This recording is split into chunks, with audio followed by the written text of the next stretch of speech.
La música profana. Alumno González Joaquín, profesor Omar Moreno, Historia de la Música 1. Sabemos que la música profana era aquella que no trataba de temas de interés religioso, sino que se enfocaba en cuestiones que atraían al pueblo, o sea, cuestiones de entretenimiento, digamos, alegrar al público. Sin embargo, ellos compartían cosas con la música religiosa, como por ejemplo eran los avances técnicos musicales de esa época, cuestiones estéticas o cuestiones de notación. Dependiendo su origen y la lengua que hablaban, las canciones profanas o los músicos profanos se clasificaban en 4. Unos de ellos eran los goliardos. Ellos eran estudiantes de universidad y clérigos que pertenecían a los estratos más bajos de la jerarquía eclesiástica. Eran vagabundos que usaban su ingenio para vender su habilidad a cambio de limosna, ya que de eso vivían. Tenían una gran afición a la literatura y estaban en gran desacuerdo con el abuso de poder de la iglesia. A continuación escucharemos algo de su lírica.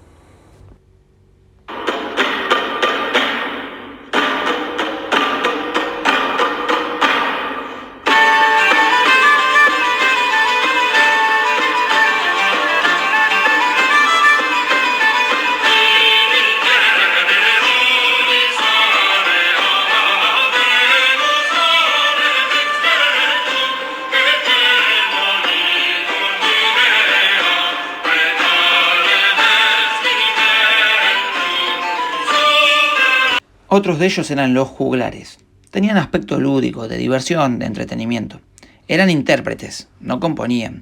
Tenían una vida itinerante, iban de un lugar al otro. Se ganaban la vida actuando frente a un público. Había diferentes posiciones sociales y también había mujeres.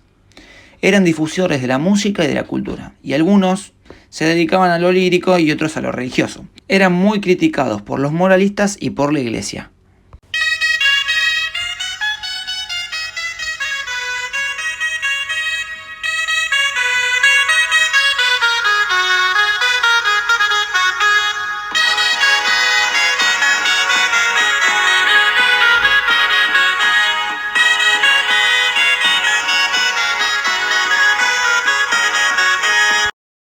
Otros de ellos eran los trovadores. Ellos escribían y cantaban en la lengua vernácula.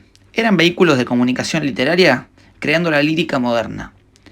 Tenían una formación intelectual más cuidada que los juglares.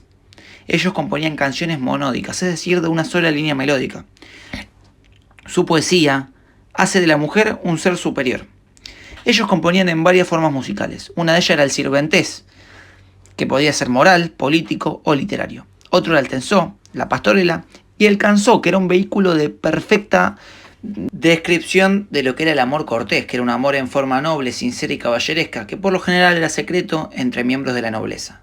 A continuación escucharemos un poco de su obra.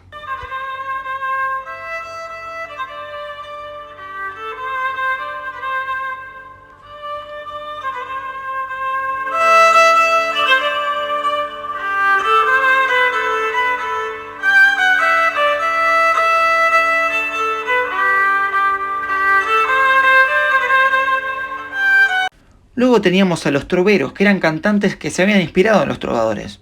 Se expresaban en la lengua oil, componían la música de sus poemas, al igual que los trovadores, y ellos concebían la idea de joy, que era la exaltación sentimental, enredando el deseo natural con la fatalidad de la pasión. En eso se basaba su poesía.